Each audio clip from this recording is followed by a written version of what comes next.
Hello बच्चों, let's read the question. This question based upon two statement, statement one and statement two. Statement one में क्या given है? For a singular matrix A, if A B is equal to A C, that implies B is equal to C. And statement two में given क्या है? If determinant of A equal to zero, then A inverse does not exist. तो चलिए, and four option भी हमें given है, इनमें से हमें करेक्ट ऑप्शन फाइंड आउट करना है. चलिए लेट्स डू इट, इसका सॉल्यूशन करते हैं.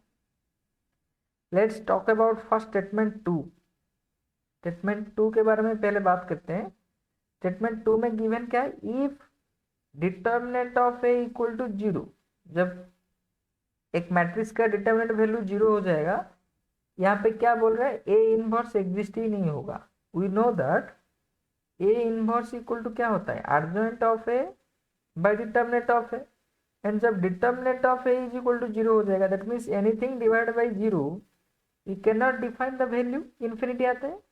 So here is true that if determinant of a is equal to 0, then a inverse does not exist. A inverse does not exist.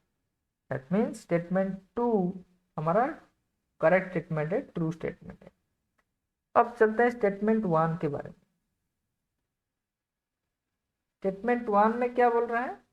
For a singular matrix A, for a singular matrix A, if A B is equal to A C. Given क्या दिया है? A B is equal to A C. That means हमें क्या proof करना है? B equal to C proof करना है. तो एक काम करते हैं, बोथ साइड हम ए इनवर्स मल्टीप्लाई करेंगे.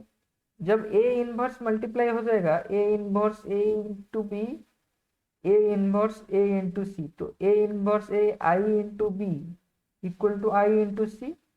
तो I into B equal to B, I into C equal to C, तो B equal to C prove हो गया.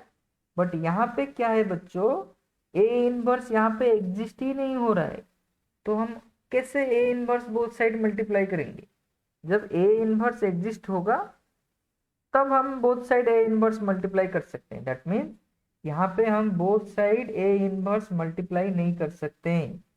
तो we can not say that B is equal to C. That means B not equal to C होगा.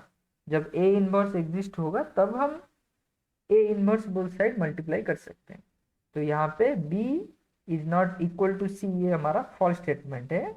B not equal to C I. Statement 1 is false, statement 2 is true. Statement 1 is false, statement 2 is true. So our option D is the final answer. I hope all of you understand. Thank you. All the best.